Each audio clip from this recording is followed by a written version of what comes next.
Fire away. Welcome to the Madison Miller podcast. The guest of today is somebody that works for Elite Sports New York. He has a Jets podcast. Geoff Magliochetti, how are you doing on this fine afternoon? Madison Miller, it's good to be here. Thank you for having me. No problem. You're always more than welcome to come on my show. We're doing the What If region. I had a couple buddies of mine, including mutual friends, Julian Goulardi, James Celestin, and Derek Felix on doing the other three regions, and now you're up for the What If region. Okay, let's just get right into it. The one seed in the What If region for me is Kristaps Porzingis tearing his ACL, and you actually have a play-in matchup in your region I picked for you, so I'll leave it up to you. Which one would personally advance between 16 seeds, the Giants trading away Jason Pierre-Paul, and then the other one, Rick Nash playoff disappearances?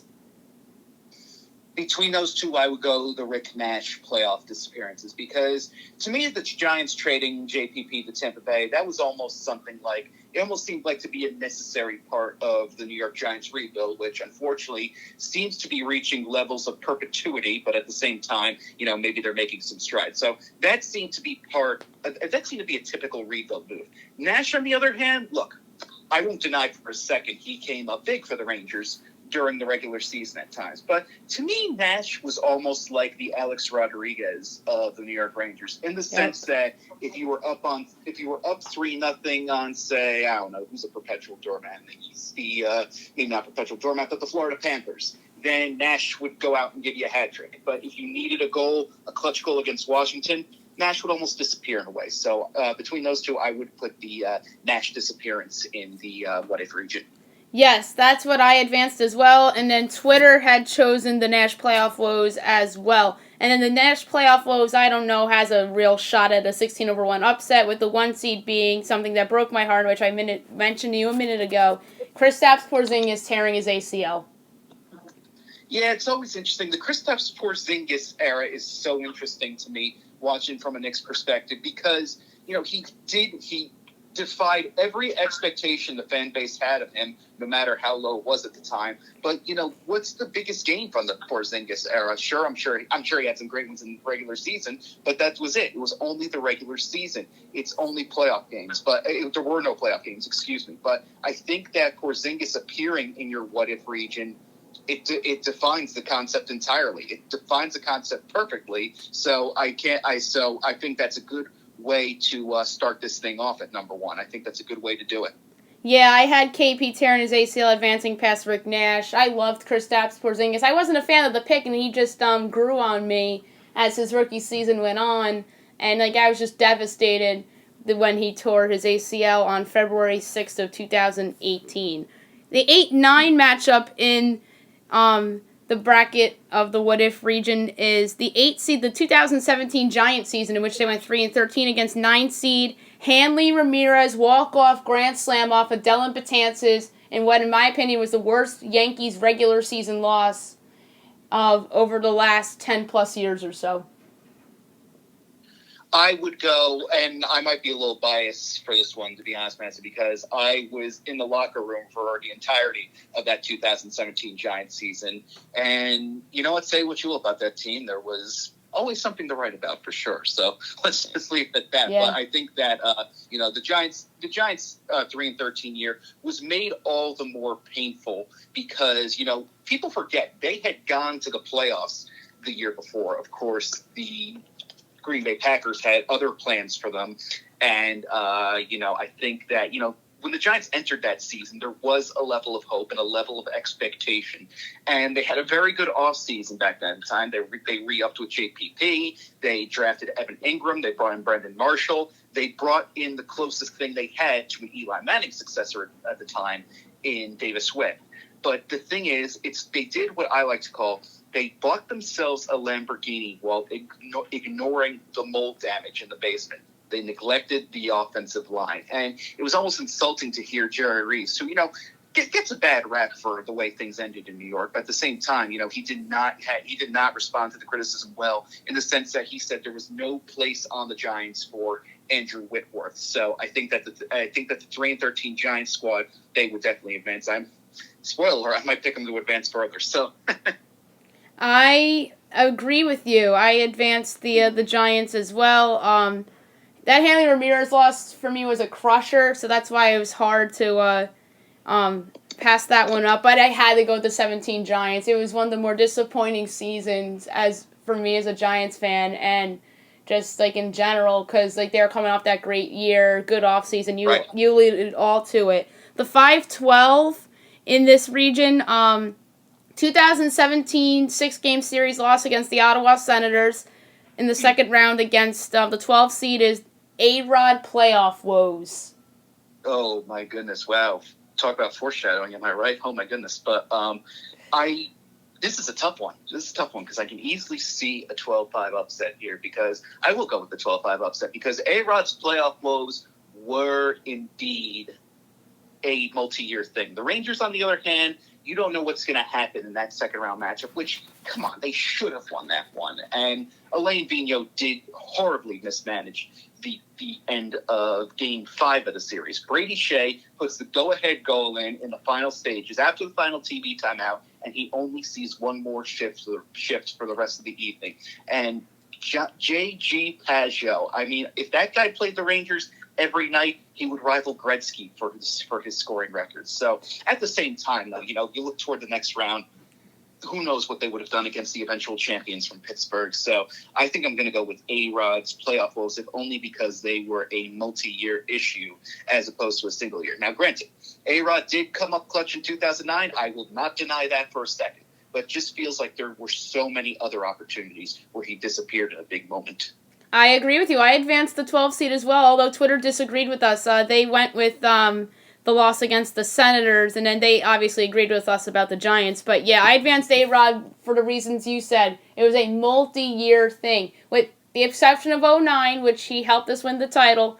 But he disappeared in 2006, 2005, 2007. And by the way, the bracket is moments from 2007 on, because like that's the 2007 was the year I was really, really into sports so much. But he did disappear in 2005 and 2006 as well. And then in 2010 against the Rangers, 2011, 2012, he was benched for Ibanez. You'll see the Ibanez home runs in the bracket of glory, which I'll do on the show either next week or the following week. We'll see. And then, but yeah, A-Rod disappeared in the playoffs so many times. And then that Senators loss was one of the few times the Rangers in the Henrik Lundqvist era lost to an inferior team. So I had to advance A-Rod there.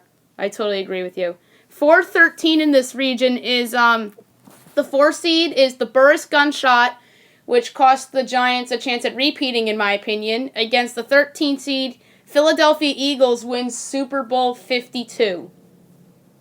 Oh, by far the Burris situation, because look, you could say what you will about the Philadelphia Eagles. I don't think anyone in their right mind, at least from a neutral football perspective, will deny that they earned that Super Bowl. If it was going to happen sooner or later, they did so under the grandest of circumstances and most exciting of circumstances. So I think you can't deny that for a second. Burris, on the other hand, it's such a catch-22 when it comes to Plaxico Burris and the New York Giants. Without Plax, there's no first Super Bowl there's no Super Bowl 42 in the first place, because I will never forget him going into Green Bay, simply torching Al Harris all night in the NFC title game, and torching him. I think he had 131 yards that night, and then of course he scored the game-winning touchdown against the Patriots in Super Bowl 42. And people forget, in 2008 the Giants were absolute world beaters. They were going in. They were just beating the doors off of everybody. I think they were 10-1 at the time, Burris's incident. But then that incident, and it didn't help that, things, the legal ramifications didn't work out for him. And, I think that by far, that is one of the best missed opportunities you will ever see. Not just New York history, but NFL history in terms of what might have been. Because, I believe that season the Giants had actually defeated the eventual NFC champions in Arizona. I think what I recall about that game, it was over at University of Phoenix Stadium. feel like so many classic Giants moments have been had at the University of Phoenix Stadium. But I believe Arizona attempted a free kick in that game for a field goal. They attempted a free kick, basically lined up as in a kickoff formation for the field goal. It was quite interesting. And I'm sorry, I'm a former special teamer. I digress anyway. But I think that the Giants' 08 fortunes, it's one of the biggest cases of what might have been in not just New York sports, but sports in general. The Giants would have repeated if Plaxico didn't have his incident. I totally agree with you, and that's why I advanced the Burris gunshot as well. The 6-11 matchup here, I really hope that we're going to agree, or I think we will. The 16-1 playoff defeat against the Red Sox in Game 3 in 2018, the 11th seed, 2017 ALCS loss against the cheating Houston Astros. Ooh, that's a tough one. I am going to go with the 6th seed because at the end of the day, look, I am a big proponent of you make your own luck. You make your own fate. Terminator 2, no fate but what we make. I think that, that was Terminator 1. But anyway, it's the Terminator franchise. But anyway, I think that, there's almost nothing you can do almost when the other team is cheating and stealing your signs almost. Because I always say that no referee ever costs you the game. If your game comes down to one call, you've already lost the game, in my opinion. But I think that, when the other team is cheating without your knowledge and doing so to the extent that the Astros were doing, I think that there's really nothing you could do right there. So I'm going to go with the 6th seed in this one. I think it was a win almost for the Yankees in that World Series anyway, in the sense that they went in there with a consequence-free playoff trip, in the sense that, their rebuild was close to completion but not entirely finished. So they were able to afford themselves a consequence-free playoff trip. And we've seen that every time I've seen that concept come up in recent years. I've always said it's a 2017 Yankees situation. And I think we will see that if and when we get a resumption of the NHL season in the form of this year's New York Rangers. I agree with you about the Rangers, actually. That's a good call. And I disagree with you. I'm going with the 11 seed upset here, because that was a 7-game series, and just the fact that they cheated, that really irritates me. Yeah, that 16-1 loss was really bad, and I was really upset after that one. And that's a series that the Yankees could have easily won, by the way. And that's why I chose the Astros thing, even though the Yanks, I think, could have won that series, because Gary Sanchez was inches away from a walk-off grand slam in the force of Game 5. And then the Yankees just missed a lot of opportunities in Game 1. And then they wound up winning Game 2 on the road. But the Astros thing was just frustrating. They couldn't hit in that series either. So I'm going to advance the 17 ALCS loss, because it was a 7-gamer. And they were one win away from an unexpected World Series appearance. The 3-14 here is, we're going to agree here. The 3 seed, 2014 Stanley Cup Finals loss against the Kings against 14 seed. Knicks lose Jeremy Lin in free agency to the Rockets. No, you're absolutely right. We do agree on the Rangers one right there, because, LA was a dominant team at the time, but at the same time though, the Rangers had the lead in 4 of the 5 games, and that's something that certainly haunts me as a Rangers fan for a long, long time. So give me the entirety of that 2014 season, a championship team over 2 weeks of Linsanity, much due respect to Jeremy Lin, of course. So I think that, that 2014 Rangers squad simply had a bigger impact on the city than the 2 weeks of Linsanity. Amazing as it was, I'm not taking away anything from Jeremy Lin by any stretch of the imagination. So we do agree. Stanley Cup loss to the Kings. Absolutely, because the Rangers had 3 leads in Los Angeles, and Derek and I discuss this all the time, like in group chats and just like on this podcast, and how they had leads and they just couldn't put the Kings away in Los Angeles. So there's like a what if of that. So that's why I had to advance that. And like I said, all due respect to Jeremy Lin, there's a reason why that's a 14 seed. And by the way, Linsanity's in the bracket of glory, by the way. 7-10 is the 7th seed Aaron Judge's injuries against the 10 seed New York Knicks signed Joakim Noah. I think the Judge injuries for sure, because unfortunately that has become a recurring issue with the Yankees. And say what you will about the Knicks. I know you're a big fan of them. But at the same time, a healthy Joakim Noah wasn't going to truly reverse the fortunes of New York's NBA franchise, or Manhattan's NBA franchise. It is. We got two of them now. But I think that Judge's injuries prevent the Yankees from almost reaching their true potential. Now, both Joe Girardi and Aaron Boone both deserve a plethora of credit. They deserve endless praise for what they've been able to do with their substitutions, because for as long as I've been alive, and I was born in 1992, I haven't witnessed a losing Yankee season. And, that says a lot. And that streak has been able to continue through the efforts of bench players. So they've been able to soothe the blow. But if you're talking between who was more important to their team's success in Aaron Judge and Joakim Noah, or their absence in these cases, I think that you have to go Judge every time.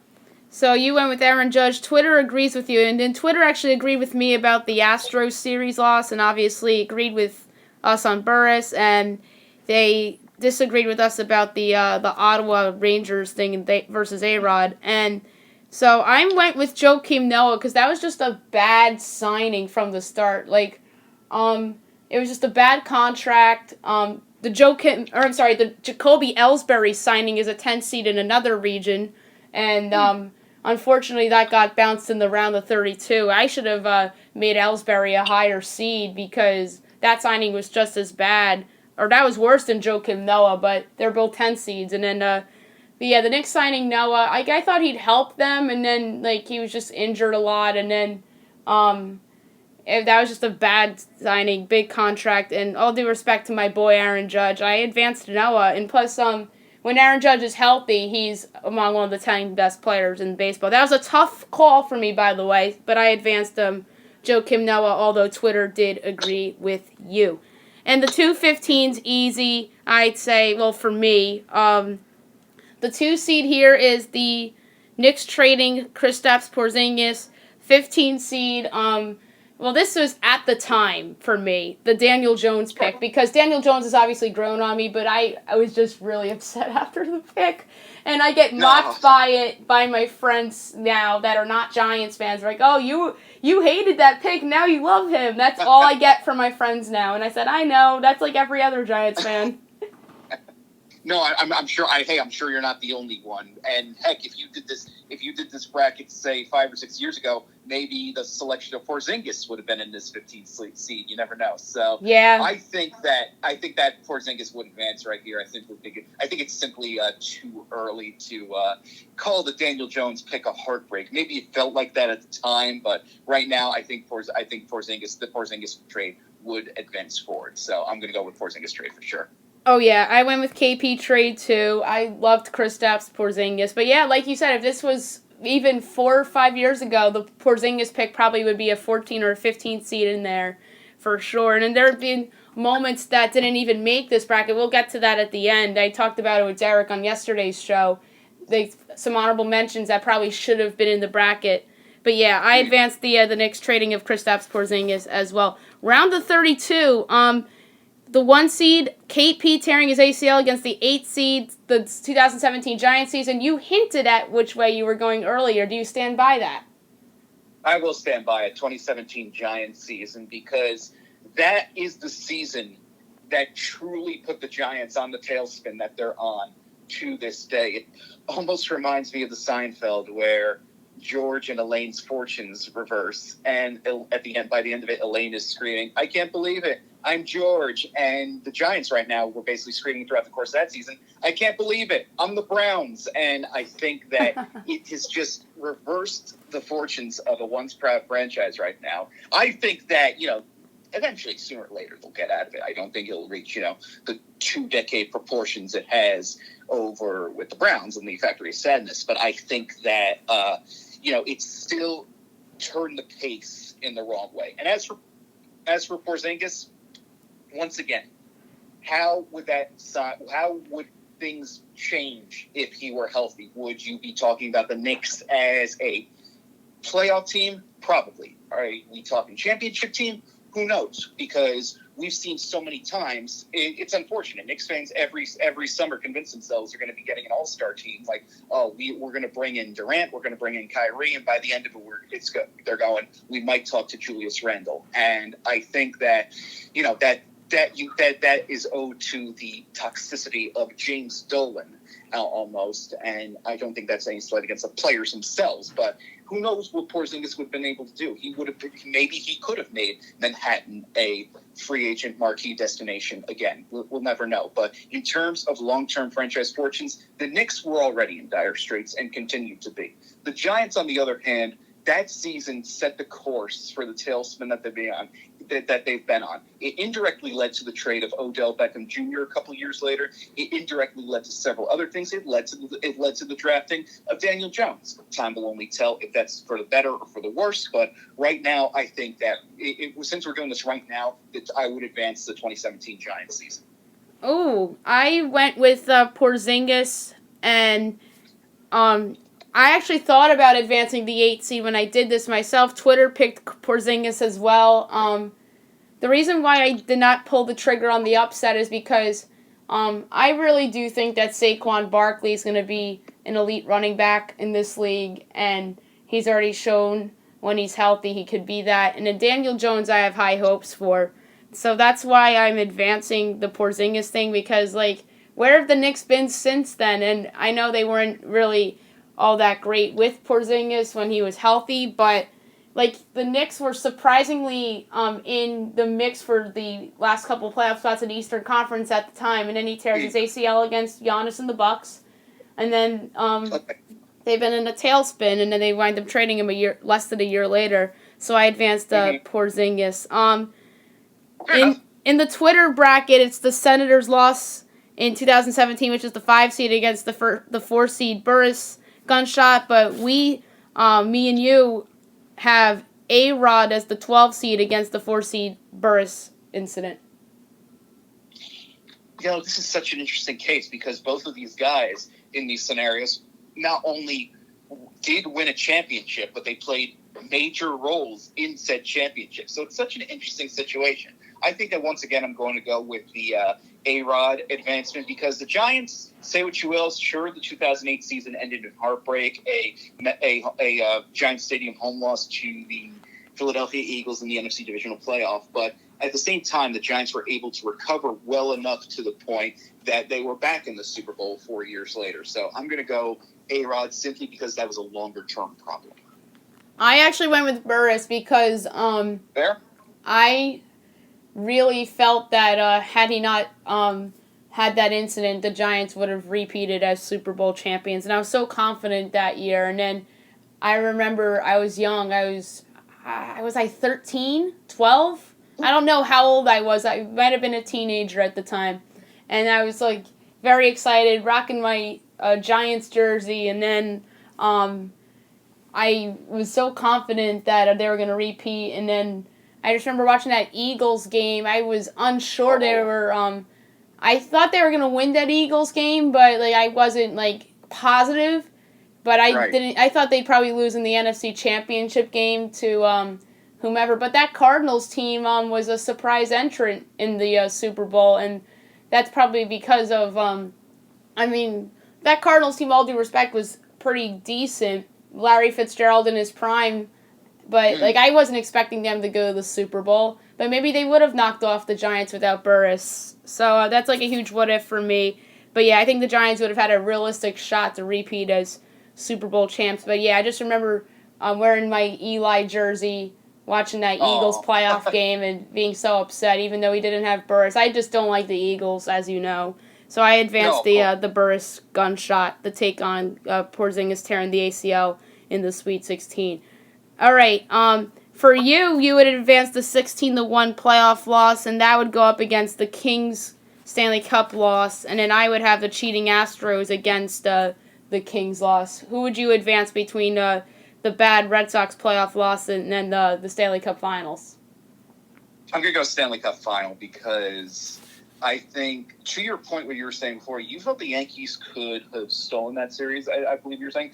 I disagree. I think Boston was simply too much of a juggernaut back then, and it felt like for them it was World Series or bust. I felt it was just a little bit too much for that Yankees squad to take down Boston at the time. So I'm going to go with the Rangers loss because, once again, as we were saying, leads in 4 of the 5 games, including every single one over at Staples Center. So, and not to mention it came in the Stanley Cup final instead of, say, the American League Divisional Series. So I will go Rangers 1 in terms of heartbreak. And in terms of Sweet 16, you should call it the Sour 16. That's clever. Derek had a interesting nickname. I remember when I tweeted some of these matchups in the heartbreak region, I had the Phil Jackson era against the Dave Gettleman era, and he goes, "You spelled era wrong," and I knew exactly where he was going there, and I was cracking up, and I forgot to mention it to him yesterday when I had him on the show. But yeah, that was so funny. That's very reminiscent. That Sour 16 comment is very reminiscent to Derek saying that it should have been error instead of era. That's so funny. All right, so in my round of 32, I actually went with the 11-3 upset because I just couldn't get over the fact that the Astros were cheating.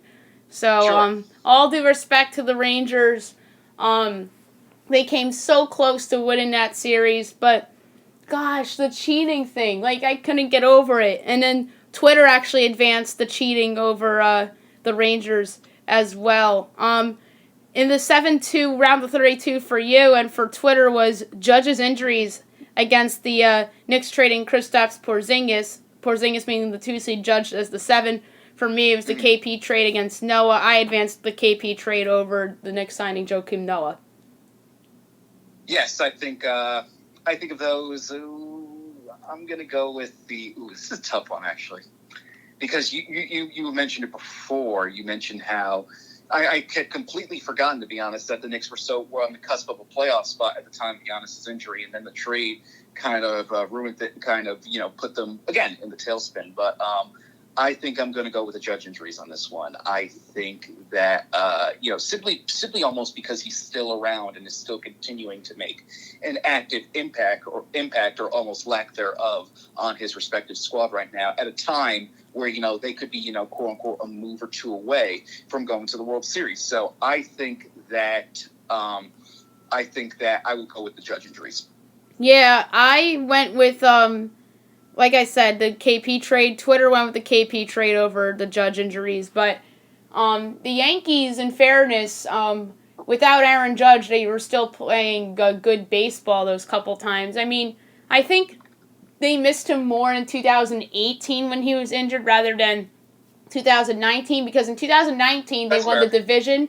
2018, they were a wild card. And they were very close to taking over the AL East. Like, they were right there. They were like 2 back of the Red Sox when Jacob Junis threw at Aaron Judge, and then the Red Sox pulled away, and then we wound up settling for the wild card. So I took the KP trade because at least the Yankees were not a disaster without Aaron Judge. I think that factored into it as well. Sweet 16 for me, it was Porzingis tearing his ACL against the Burris Gunshot. For you, it was the 2000. Who would you advance between the 2017 Giants and A-Rod's woes? Wow. Okay. By the way, we go from the Sour 16 to the egregious 8. I love it. No, but okay. A-Rod versus 2017 Giants. Oh my God.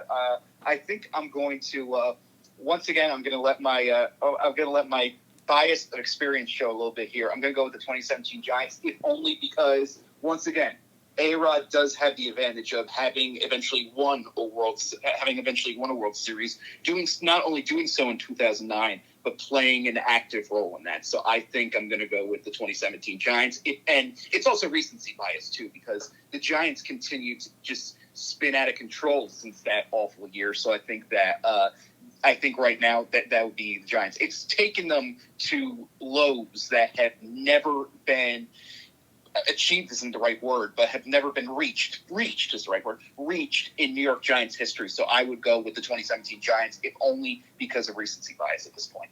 Yeah, if that was my Sweet 16 matchup, I would agree with you on the Giants, but mine is the Burris gunshot against KP. I advanced Porzingis because I was just so heartbroken, and I kept saying to you before that they were on the cusp of the 8 seed in the playoffs, and then he tore his ACL against the Bucks. And then, at least, like you mentioned earlier with Burris, at least the Giants won 4 years later, so that's why I advanced KP. But Twitter advanced the Burris gunshot over KP tearing his ACL.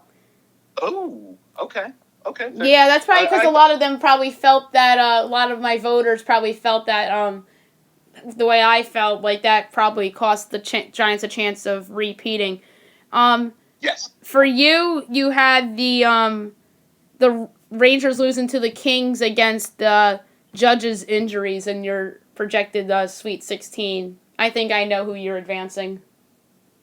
Yeah, it's going to be the Rangers because because it's unfortunate because that was an opportunity for so many well-deserving players on that squad to finally get their Stanley Cup. Most deserving, which of course would be easily Henrik Lundqvist, but it would have been just a storybook ending for so many guys on that squad. A team that had risen up, a team that looked very different than it did at the start of the season, a team with so many good stories on it. You know, Cam Talbot rising up as the backup goalie out of Alabama, Huntsville.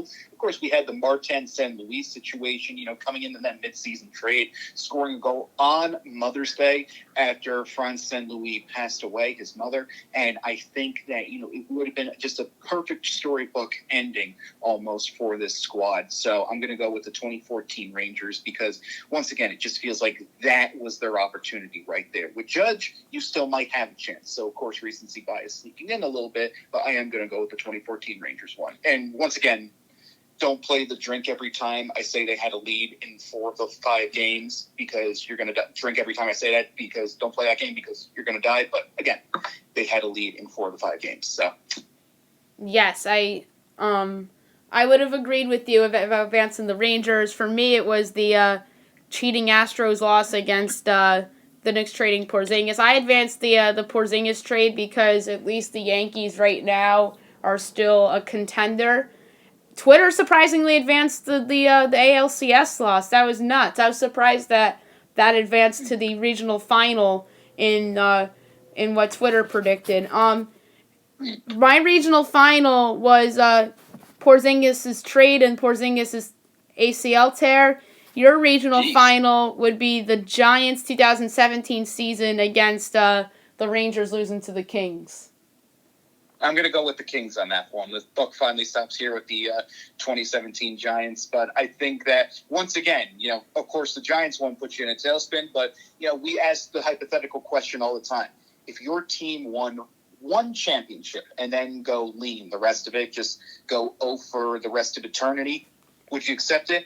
And I think a lot of us, perhaps myself included, would say, yes, I would take that, if only to experience the glory of winning a championship one time. Because, you know, when the Rangers won their Stanley Cup, I was 2 years old. So obviously I could not enjoy that. Obviously, I was probably watching Blue's Clues at the time. The Rangers were, you know, were on the ice winning the cup. But I think that, or the game would be at night, so I'd be asleep. What am I talking about? But I think that, you know, the championship trumps everything else. So the fact that a championship was missed out, especially with, once again, so many deserving players on that squad, especially Henrik Lundqvist, I think that I would go with that one. And maybe it'll come up in the honorable mentions right now, Madison, but I think that I was a little surprised that the 2015 team did not show up in this portion of the bracket. Oh, the loss to Tampa. The loss to the Tampa Bay. Yes, I think I see it in the painful region up here. ECF lost 2015, right? Yes, it made the final. It made my Final Four as a 4 seed. Fair enough. A 4 seed making my Final Four. The reason why that's in the Final Four is because I was in the building that night when they lost in Game 7. Oh my goodness. Yeah, so that's why that went far. But yeah, that was in the painful region. That was in the region that my buddy James analyzed on the show the other day. And in my regional final in the What If region, I advanced the trade over to ACL because we really don't know the return yet, and sure. We really we have seen flashes of Kristaps Porzingis with the Mavericks of what he was pre the ACL injury, but it wasn't consistent. That's why I advanced the trade over the tearing of the ACL. But it was a close call here. And some honorable mentions that did not make the bracket. Derek alluded one yesterday. Joe Torre resigning was one that I forgot to put on that. Like one of my rules of the bracket was 2007 or later. As I mentioned earlier in the show, that was in 2007. I remember that, and I was upset. But the reason why I didn't put that on there, I was upset at the time. The reason why that didn't go on there is because they ended up winning with Girardi, and Aaron Boone looks like a good manager hire as of right now. I think it's fair to say it was a good hire because I think he should have been the manager of the year last year. So that's why I left off the Joe Torre thing. If we had bad managers after Joe Torre, then that certainly would have been on there. But we have not had bad managers. The Yankees have been lucky. And but yeah, that was an honorable mention. It probably should have been a 16 seed that Derek alluded to me yesterday. If I may about Torre real quick, I think also the Torre-Yankees relationship, let's face it, it simply run its course, I think. And I think it was, to bring up another Seinfeld reference, it was, as Jerry put it, the world's first mutual breakup in a way. Maybe it wasn't so mutual on Torre's end, but I think it was the best thing to happen for both sides. Yeah, and then Torre wound up going to the Dodgers, and then they made the NLCS. I remember in 2009, everyone wanted us to face the Dodgers so it could be the Torre against the Yankees. Like, I was rooting for us to play the Dodgers, too, because I knew the Phillies had a loaded team, and I thought we would beat the Phillies, but it wouldn't be easy. I felt like the Dodgers would have been a better matchup for the Yanks, but hey, we won in 6 against Philadelphia. I'll gladly take that. That Phillies team, I respected that Phillies team with Charlie Manuel as the manager and all those good players and the good pitching staff. So I was kind of nervous about the 2009 World Series, but at least we won that, and I'm happy about it. And plus the Philadelphia fans, we all know. So so that's a fun what if the Dodgers had beaten Philadelphia and it was a Torre against the Yankees. That's like a little fun what if from 2009. In the Yankees' playoff run. And there's another loss that I didn't put in here, and that was the 2015 wild card game against the Astros. I didn't put that in there because I didn't think the Yankees were all that great that year, so I left that one off on purpose. Somebody else mentioned that, hey, where was that loss? And I didn't put that on there because the Yankees were not that great of a team. They got supplanted by the Blue Jays at the end of the day in the division because the Blue Jays went out and acquired David Price and Troy Tulowitzki. I'll never forget it. And I was nervous that they were going to pass us in the division, and then they did, and they ran away with the American League East. And I was very surprised the Yankees made the playoffs that year, especially before the season. I thought that there was a chance that they would endure their first losing season since 1992, but I was wrong. I had them finishing above 500 that year. I think I had them at 84 or 85 wins that season, but they wound up winning 87 and hosting the wild card game that year. So a couple honorable mentions for me for the bracket of pain. So let's move on quickly. We'll do a quick rapid fire here. WNBA released, there was news that came out, a rumored plan for them, and you and I were talking last night that you're already looking at tickets.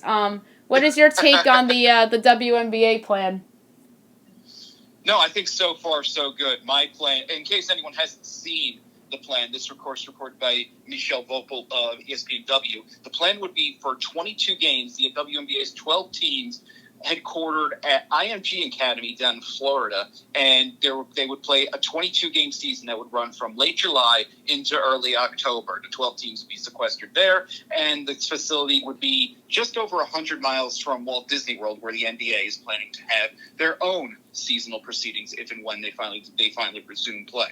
It was similar to a proposal I had. I had an idea where they would go to 2 hub cities. I was thinking somewhere along the lines of Mohegan Sun in Connecticut and Las Vegas out west. And I would separate the teams by conferences, have the 6 teams play each other and only each other, almost like baseball prior to the start of interleague play. Have the top 4 teams go to a playoff round and settle it from there. And hopefully by the time you would have gotten to the finals, you could have been able to, let some fans in. But this seems like a good option for the WNBA right now. Get everyone in there and get the season rolling, provided it's safe, of course. Of course, we have to. You got to say, provided it's safe, provided they have everything under control. Go in there and to get a good season rolling, especially when the WNBA has some strong momentum heading its direction.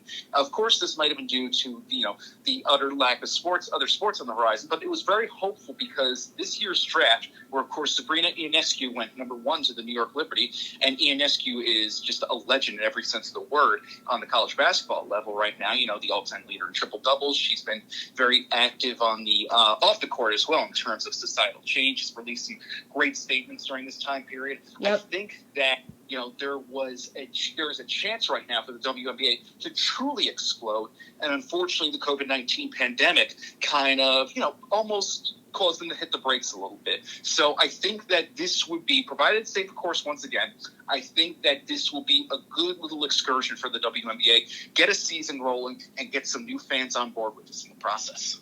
Yes, I agree with you. I think it's a great plan by the WNBA, and I think that it'll ultimately agree to this plan and get a season underway. And lastly, I want to do a quick NASCAR segment with you. We'll pick the 3 races for the weekend. We'll start with the Truck Series. Who do you like in that race on Saturday afternoon? Oh, wow. Yeah, this is really interesting. I really like to see. By the way, I just want to say what a great job NASCAR has been able to do with their own process of coming back. They've done a great job, and I think that, they've gained some new fans in the process. So good for them. They've done a good job so far. So first, we're on the VetTix Camping World 200 at Atlanta Motor Speedway this week. 130 laps, 200 miles. Should be an interesting race. I think that, you're going to see some of these guys compete in the Gander Outdoor and RV Truck Series. I think some guys to keep an eye on right now. You got to take a look at Johnny Sauter, a former Cup racer and Xfinity racer as well. Someone who always stands out to me at the Truck Series level is Brett Moffitt, who always seems to make the most of his equipment. Matt Crafton is another veteran in there. This week's race, I think I'm going to go with Austin Hill, currently the leader in the points right now. And I think that, he's finally going to manage to work his way to victory lane. Austin Hill is my pick this week. I'm going to go with Kyle Busch. Austin Hill is a good pick. Ooh. He's the points leader, so I'm going to go with Kyle Busch. It's a big name, obviously. By the way, shout out to the Busch brothers. They were awesome in the booth for the nationwide race, whenever that was in Bristol. But yeah, I'm going to go with Kyle Busch. I think he's the best driver in the field. He has the experience. He almost won the last Truck Series, but it wound up being Chase Elliott, who I picked to win the race. I had Chase Elliott last time, so credit to myself. So I'm going to go with Kyle Busch here, although I won't be shocked if Chase Elliott or Austin Hill win this race. Let's go to the Xfinity Series now. I think I will go with another first-time winner from an Xfinity Series regular, and this one is going to be Justin Allgaier. And I think you were just talking about the not the Truck Series race, the Xfinity Series race on Monday over at Bristol. Justin Allgaier was rolling to the lead, and then some contact with Noah Gragson, his own teammate, put him in the wall and ruin his chances of victory. Allgaier has been an Xfinity Series level veteran for several years and has gotten off to a great start this season, currently leading all Xfinity Series regulars with 4 stage wins thus far. So I think this is the week he breaks into victory lane, and he's going to do it with a vengeance. Justin Allgaier takes this one. I like that call. I've been on the revenge mode of a lot of my picks for the races since the return of the sport. But I'm going to go with the driver that had a good race, in my opinion, last week, and that is Harrison Burton, the number 20 car. I believe it's the son of Jeff Burton, or is it Ward Burton's son? No, it's you're absolutely right. It's Jeff's son and Ward's nephew. Yes, so Jeff Burton's son. Harrison Burton raced well last week. I thought about going with Allgaier, but I'm going to go with Harrison Burton, although I won't be shocked if Allgaier wins. I won't be shocked if Dustin Haley wins. I won't be shocked if Gregson repeats, but I'm going to go with Harrison Burton. And last but not least, the one that everybody wants, the Sprint Cup. Hey, no longer. It's just the Cup Series. Oh, I'm sorry. The Cup Series, but I thought it was still Sprint Cup. No, totally fine. That takes me back. I still remember the Winston Cup days. Nextel. Oh yeah! Wow! Oh my goodness, sir! I remember going to the mall as a kid, going into the Nextel store and getting all the free NASCAR swag I could get. But I digress. I think Chase Elliott is certainly going to be a name to keep an eye on this week. In 4 Cup starts at Atlanta, he has his worst finish, 19th. Yet to win at the track at the Cup Series level, but certainly a driver to keep an eye on this week. I think that he'd be a fairly safe bet in terms of other guys to keep an eye on. Matt Kenseth, he has struggled a little bit since coming back to the series at the top 10 finish. Remember, took over the number 42 car for Kyle Larson, who was of course released from Chip Ganassi Racing. I think that Kenseth would be a good pick this week. He's also someone else who has done a fantastic job at Atlanta Motor Speedway over the years. He has 17 top 10 finishes and has finished all but 4 races inside the top 20 over at AMS. So I think Matt Kenseth will be certainly someone to keep an eye on this week. And when he had that top 10 run over at Darlington back at the Real Heroes 400, I think a lot of people were like, oh, wow, Kenseth could definitely win this material in this car. I said it solidified his Hall of Fame case because, a guy coming back in there and running in a package he had never run before, racing for the first time in nearly 2 years. I thought, this was going to be great, but he has struggled since, and I think that this could be a great chance for him to, get back in better momentum, in a better standing of momentum. And also, one guy I want to keep an eye on is Jimmy Johnson, because, it seems like the horseshoe that Kevin Harvick said was in the 48 pit has seemed to have disappeared, because Johnson has been set by bad luck ever since we went back to racing. But he has 5 wins at Atlanta, 20 top 20 finishes. So I think he should be someone to keep an eye on. I know it's going to sound like a cop-out right here, but I think Chase Elliott, who won the pole from via random draw this week, I think he's going to be the car to beat this weekend in the number 9 Chevrolet. So some good luck finally coming back to the guys over in the Hendrick Motorsports Chevrolet team over at number 9. So you're going to go Chase Elliott. I thought about going with Chase Elliott here. I'm someone that normally doesn't like to pick the guy that won the previous race, but I'm going to do so here. I'm going to go with Brad Keselowski. I thought about this on Sunday during the race, and that was before Brad Keselowski came from behind and won. Mm-hmm. And he's had recent success there, including winning last year. He's 8-1 on DraftKings, and I think that is good value for Brad Keselowski, because I think he should be more like where Chase Elliott is at plus 650.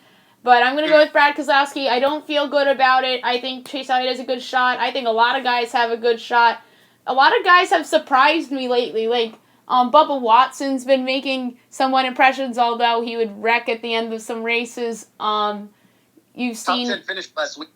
Oh, top 10 finished last week. You're right. That was 2 weeks ago where he wrecked late. I think that was Charlotte. Jimmy Johnson's a good call. He's done a fantastic job. Jimmy Johnson's a good call. Kevin Harvick's had success at Atlanta, so I would keep my eye on him. There's a lot of guys that stand out, but I'm going to roll with last week's winner of Brad Keselowski. So, Geoff, it was a pleasure to have you on, and I'll certainly will have you on again once sports resume. Madison, thanks for having me. This is really fun. Take care now.